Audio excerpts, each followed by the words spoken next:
खबरदार कोई गलती की तो सख्त नताइज भुगतना पड़ेंगे। Field marshal general Asim Munir का मक्कार भारत को फिर दो टोक पैगाम। पाक बहरिया की पासिंग आउट परेड से खिताब में कहा, भारत मुतकबराना और जारहाना रवैये का मुसलसल मुजाहरा कर रहा है।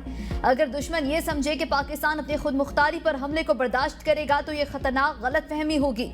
भारत अपनी फौजी ताकत, कौम परस्ती, जाली स्ट्रेटेजिक अहमियत से सियासी फवायद हासिल करना चाहता है। हम कौमी ताकत में मुसलसल इजाफा कर रहे हैं। अगर कोई दुश्मन हमारी खुद मुख्तारी को चैलेंज करता है तो उसके नताइज की जिम्मेदारी उसी पर होगी और वो पूरे खित्ते के लिए खतरनाक हो सकती है। उनका कहना था, बहरी जंग का मैदान तेजी से तब्दील हो रहा है और हमें इससे हम आहंग होना होगा। पाकिस्तान के लिए एक मजबूत और मौसर मैरीटाइम फोर्स बरकरार रखना नागुज़ीर हो चुका है। आर्मी चीफ ने हालिया जंग में पाकिस्तान के हाथों भारत की शिकस्त का जिक्र करते हुए कुरान की आयत का हवाला भी दिया। कितनी ही बार ऐसा हुआ कि थोड़ी सी तादाद ने अल्लाह के हुक्म से बड़ी तादाद को शिकस्त दी और अल्लाह सब्र करने वालों के साथ है। कश्मीरियों की हिमायत जारी रखने के आज़म दोहराते हुए सिपाहसालार ने कहा, दुनिया को यह समझ लेना चाहिए कि जब तक मसला कश्मीर का मुनसिफाना और पुरअमन हल नहीं निकलता, जनूबी एशिया में कभी पायदार अमन कायम नहीं हो सकता। भारत कश्मीरियों की हिम्मत और हौसले को कभी पस्त नहीं कर सकती। उनका कहना था कि पाकिस्तान रोशन मुस्तकबिल की तरफ गामजन है।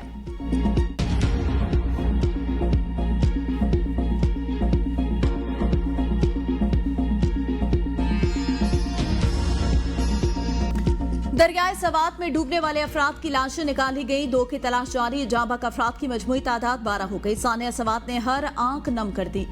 बच्चों और खतीन समेत 1 दर्जन के करीब डूबने वाले अफराद के मनासिर ने लाखों दिलों को गमज़दा कर दिया। डस्का के 8 अफराद आहू और सिसकियों के साथ सपुर्द खाक। तदफीन के मौका पर रिकत आमेज मनाजिर। फिजा सुगवार दारुल उलूम मदनिया डस्का कला में 47 साल रूबीना, उसकी 2 बेटियों 21 साल तस्मीन और 17 साल शर्मीन की नमाज जनाजा अदा कर दी गई। बहन भाई आयान और आयमा की नमाज जनाजा समड़ियार रोड ईदगाह में हुई, जबकि 3 सगी बहनों अजवा, मीरब और मिशाल की नमाज जनाजा नूर मस्जिद कॉलेज रोड पर अदा की गई। नमाज जनाजा में सैकड़ों अफराद ने शिरकत की। ताहम किसी सियासी या सरकारी शख्सियत ने शिरकत न की। मर्दान के इलाके रुस्तम में भी 2 अफराद की नमाज जनाजा अदा की गई।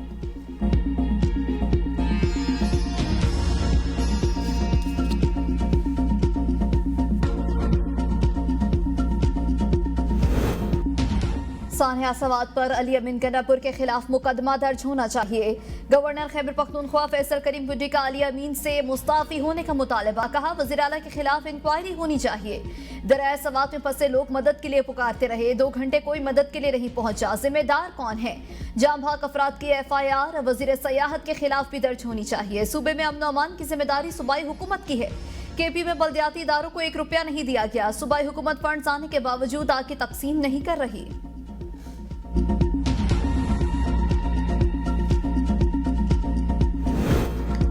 सिर्फ डिप्टी कमिश्नर की मुअत्तली काफी नहीं, असल जिम्मेदारी वज़ीर आला पर आयद होती है। इनको मुअत्तल किया जाए। वफाकी वज़ीर इत्तलात अता तारड़ ने सानिया सवात पर वज़ीर आला खैबर पख्तूनख्वा को सख्त तनकीद का निशाना बनाते हुए कहा कि वज़ीर आला का बयान है कि खैमे देना उनका काम नहीं, नाकाबिल कबूल। अगर रेस्क्यू और खैमे देना आपका काम नहीं तो फिर क्या है? अता तारड़ ने कहा, PTI ने 12 साल में सवात के सियाहती इंफ्रास्ट्रक्चर को तबाह कर दिया। हेलीकॉप्टर सिर्फ बानी PTI के लिए दस्तयाब रहे, अवाम के लिए नहीं। रियासी अमलाक को नुकसान पहुंचाना बेहिसी की अलामत और ये सयाहत नहीं बल्कि तहरीक इंसाफ की कारकर्दगी की मौत है। अता तारड़ का कहना था, खैबर पख्तूनख्वा हुकूमत ने डिजास्टर मैनेजमेंट और रिलीफ में मुकम्मल नाकामी दिखाई। अवाम का हक है वो जाने उनके टैक्स का पैसा कहाँ जा रहा है। हुकूमत को अपनी नाहली तस्लीम करनी चाहिए, ना कि जिम्मेदारी से राह फरार इख्तियार करनी चाहिए।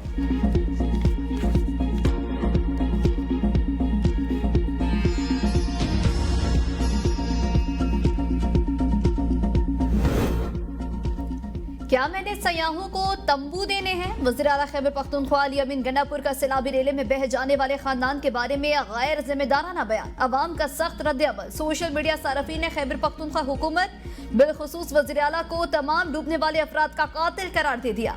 अवाम ने सवाल पूछा, जब बानी PTI की बहन को रेस्क्यू करने के लिए हेलीकॉप्टर फौरी पहुंच सकता है तो पूरी दुनिया के सामने डूबने वाले खानदान को रेस्क्यू क्यों ना किया गया?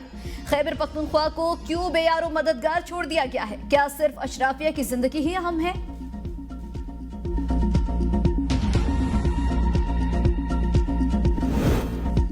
पंजाब हुकूमत कुदरती आफात पर सियासत करने से गुरेज करे। बैरिस्टर सैफ कहते हैं, मरियम नवाज अपने सूबे पर तवज्जो दे, आफात को सियासी रंग न दे। सवात वाक़े में खैबर पख्तूनख्वा की हुकूमती मशीनरी मुकम्मल तौर पर मुतहरिक रही। 75 अफराद को बर वक्त रेस्क्यू करके महफूज मकामात पर मुंतकिल किया गया। खराब मौसम और वक्त की किल्लत हेली सर्विस में रुकावट बनी। वाकये के बाद डिप्टी कमिश्नर सवात समेत जिम्मेदारान अफसरान को मुअत्तल करके इंक्वायरी कमेटी कायम कर दी गई। वज़ीर आला ने सैलाब मुतासरीन के लिए माली इमदाद और फौरी रिलीफ का ऐलान किया है।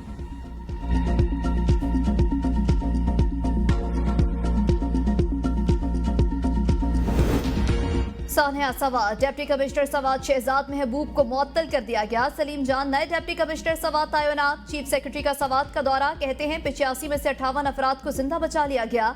चीफ सेक्रेटरी का जाम भाग अफराद के लवाहिकीन के लिए 15 लाख रुपए फीकस इमदाद का ऐलान।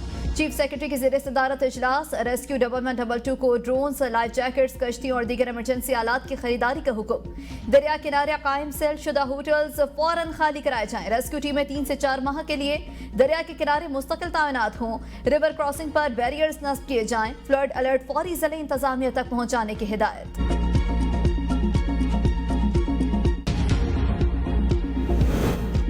पंजाब और खैबर पख्तूनख्वा के मुख्तलिफ इलाकों में आंधी और बारिश से निज़ाम जिंदगी मुतासिर। बरसाती नालों में तुग़यानी, कई इलाकों में बिजली की सप्लाई मुअत्तल। खैबर पख्तूनख्वा के इलाके तोरखर में शदीद तुग़यानी ने तबाही मचा दी। सड़क का बड़ा हिस्सा बह गया। मियां मालिक इलाके जखेल में बारिश का पानी घरों में दाखिल। अटक में तेज बारिश के बाद खातून बरसाती नाले में बह गई। लाश बुरसा के हवाले। हजरों में बारिशों से तबाही। घरों में पड़ा कीमती सामान तबाह। सांगड़ के करीब सदावा नहर में 30 फीट चौड़ा शगाफ पड़ गया। पानी फसलों में दाखिल।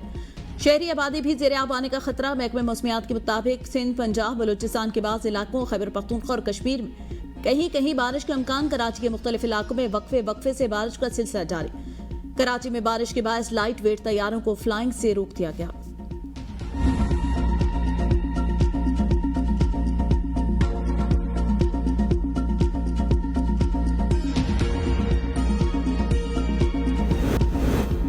वज़ीर आज़म की तहरीक इंसाफ को मुज़ाकरात की दावत। वज़ीर आज़म ने अपोजिशन को एक बार फिर मुज़ाकरात की दावत दे दी। ज़राए के मुताबिक बजट इजलास में वज़ीर आज़म के अपोजिशन रहनुमाओं से मुलाकात भी इसी सिलसिले की कड़ी थी।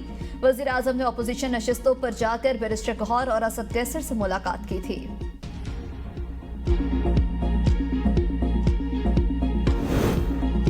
पाकिस्तान के डिफॉल्ट रिस्क में कमी। डिफॉल्ट होने का इम्कान 59% से कम होकर 47% रह गया। ब्लूमबर्ग के मुताबिक पाकिस्तान आलमी सतह पर उभरती हुई मईशतों में सरफिरे। वज़ीर आज़म शहबाज शरीफ का पाकिस्तानी मईशत से मुतालिक ब्लूमबर्ग की रिपोर्ट पर इज़हार इत्मीनान। कहा, रिपोर्ट में इस्लाहात, कर्ज अदायगी, मुआशी बेहतरी का एतराफ़ किया गया। आलमी मालियाती इदारे से कामयाब मुआहिदा, बरवक्त अदायगी हुकूमती पॉलिसियों का नतीजा है। मुआशी बेहतरी हुकूमती टीम की दिन रात की मेहनत का समर है।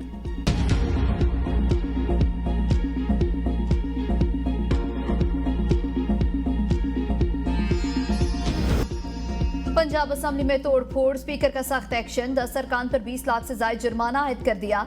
सरकारी अमलाक को नुकसान पहुंचाने पर 10 अरकान को 2,03,550 रुपए फीकस अदा करने का हुक्म। नोटिफिकेशन के मुताबिक अदायगी 7 रोज में न करने पर Punjab government due recovery ordinance 1962 के तहत कार्रवाई होगी। वाकया 16 जून 2025 के इजलास में पेश आया। स्पीकर पंजाब असम्बली ने हर कीमत पर कानून की बालादस्ती कायम रखने का ऐलान कर दिया।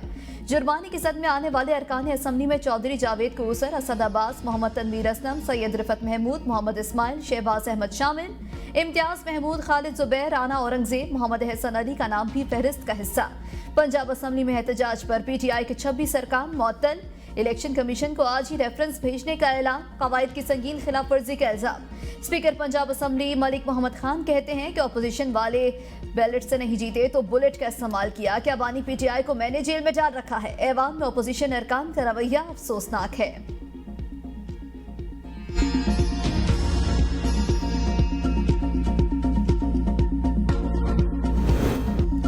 ऐवान में एहतजाज करना हमारा हक, हम अपना एहतजाज करते रहेंगे। मखसूस नशिस्तें छीनी, मैंडेट छीना, ऐवान भी छीनने की कोशिश की जा रही है। अपोजिशन लीडर मलिक अहमद खान भच्चर दीगर अरकान के हमरा मीडिया से गुफ्तगू। कहा, स्पीकर की बहुत सी बातों का जवाब नहीं दूंगा क्योंकि स्पीकर की मजबूरी है। स्पीकर ने कहा, पार्लिमानी लीडर के अरकान बात नहीं मानते तो हमारे पार्लिमानी लीडर का नोटिफिकेशन ही नहीं किया गया। स्पीकर साहब, आपकी जमात ने तो परवेज इलाही के दौर में कुर्सियां तोड़ी थी। 26 अरकान को क्यों मुअत्तर करें, सबको कर। Deputy speaker Malik Zaheer Channan assembly में कंधों पर चढ़कर चोर चोर के नारे मारा था। जब डिप्टी स्पीकर की ये सूरत हाल है तो फिर जवाब में हमारे लोगों ने भी एहतजाज किया।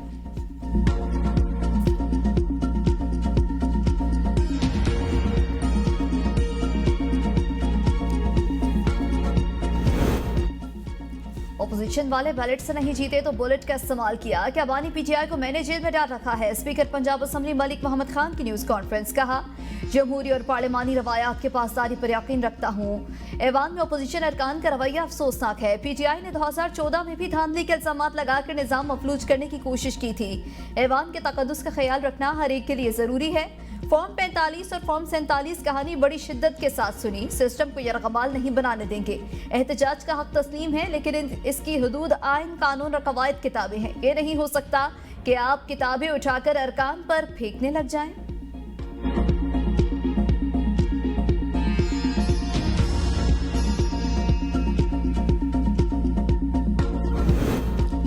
इस्लामाबाद हाईकोर्ट 5 जजेस ने ट्रांसफर केस का फैसला चैलेंज कर दिया। फैसले के खिलाफ इंट्रा कोर्ट अपील दायर। वकील मुनीर मलिक ने सुप्रीम कोर्ट में इंट्रा कोर्ट अपील दायर की, जिसमें मौका इख्तियार किया गया कि अदालती फैसले में नए हाईकोर्ट में ट्रांसफर होने वाले जजेस के हल्फ उठाने के बारे में कुछ नहीं कहा गया। आर्टिकल 194 के तहत हल्फ को लाजिम करार दिया गया। हल्फ उठाए बगैर जजेस की सीनियरिटी का तयन नहीं किया जा सकता। सुप्रीम कोर्ट के फैसले में संगीन गलतियां। अपील में सुप्रीम कोर्ट के फैसले को कलअदम करार देने की इस्तदा की गई। 19 जून के फैसले के खिलाफ हुक्म इम्तना की दरख्वास्त भी दायर की गई।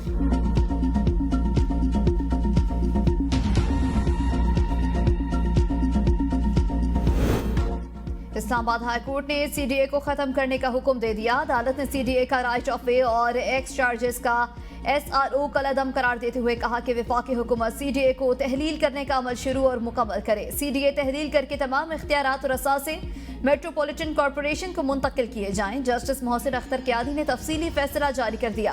फैसले में कहा गया कि सीडीए का असल मकसद खत्म हो चुका। वक्त आ गया है वफाकी हुकूमत सीडीए के खात्मे के लिए मुनासिब इक़दाम करे। इस नोटिफिकेशन के तहत किसी भी फर्द या इदारे से वसूल की गई रकम वापस की जाए।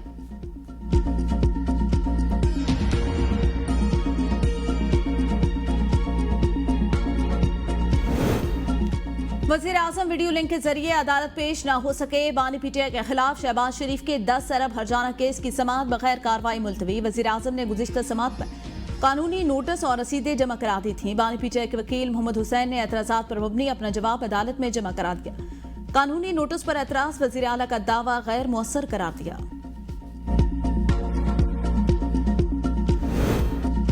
जब इंसाफ न हो तो मुल्क अंधेरों में चला जाता है। चेयरमैन पीटीआई बैरिस्टर गौहर की दीगर रहनुमाओं के साथ प्रेस कॉन्फ्रेंस। कहा, इंसाफ का हुसूल आज जितना मुश्किल है 90 की दहाई में इतना मुश्किल नहीं था। पीटीआई के बुग़्ज़ में इतनी हदें पार न करें कि मामलात मुल्क पर असरअंदाज हो।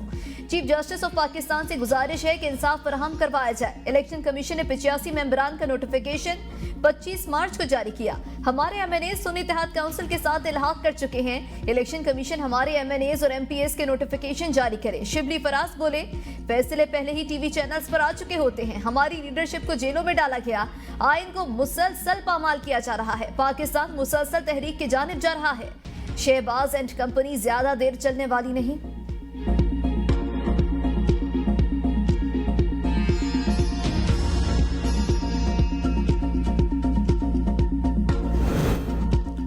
मखसूस नशिस्तें सिर्फ पार्लियामान में मौजूद जमातों को ही मिल सकती हैं। नून लीग रहनुमा बैरिस्टर अकील मलिक कहते हैं, नज़रसानी केस में 63 की पुरानी तशरीह को सुप्रीम कोर्ट ने कलअदम करार दिया। सुन्नी इत्तेहाद काउंसिल इलेक्शन में शरीक नहीं थी, उसे नशिस्तें नहीं मिलती। पेशावर हाईकोर्ट के फैसले में आइन की मुकम्मल तशरीह मौजूद है। आर्टिकल 51 और 106 के मुताबिक रिजर्व सीटों का फैसला होता है। ये मुमकिन नहीं करोड़ों अवाम की नुमाइंदगी को खाली छोड़ा जाए। तहरीक इंसाफ के पास आइनी दलाल नहीं, सिर्फ बयानाती शोर है।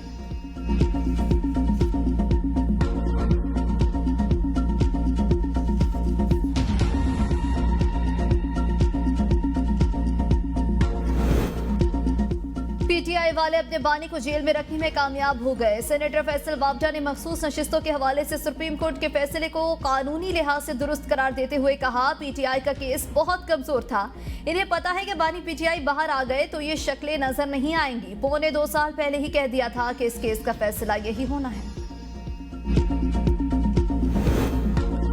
मखसूस नशिस्तों का फैसला मुल्क में राय निजाम इंसाफ का मजाक उड़ाने के मुतरादिफ ये फैसला भुट्टो की फांसी के फैसले से भी ज्यादा बदतर साबित होगा। मुशीर इत्तलात खैबर पख्तूनख्वा बैरिस्टर सैफ का बयान कहा, 26वीं आईनी तरमीम ने ऐसे फैसलों की राह हमवार की। जाली हुक्मरानों ने एक शख्स से बुग़्ज़ दिखाते हुए निजाम इंसाफ को दांव पर लगा दिया। मुल्क में अब आइन और कानून नाम की कोई चीज बाकी नहीं रही। हम पर पहले भी जुल्म की तारीख रात मुसल्लत थी और अब भी है, लेकिन हम मुकाबला करेंगे। सलमान अकरम राजा कहते हैं, अगर मखसूस नशिस्तें पीटीआई को मिल भी जाती और अगर निजाम बजिद होता कि 27वीं तरमीम करवानी ही है तो उन्होंने जबर के जरिए करवा ही लेनी थी।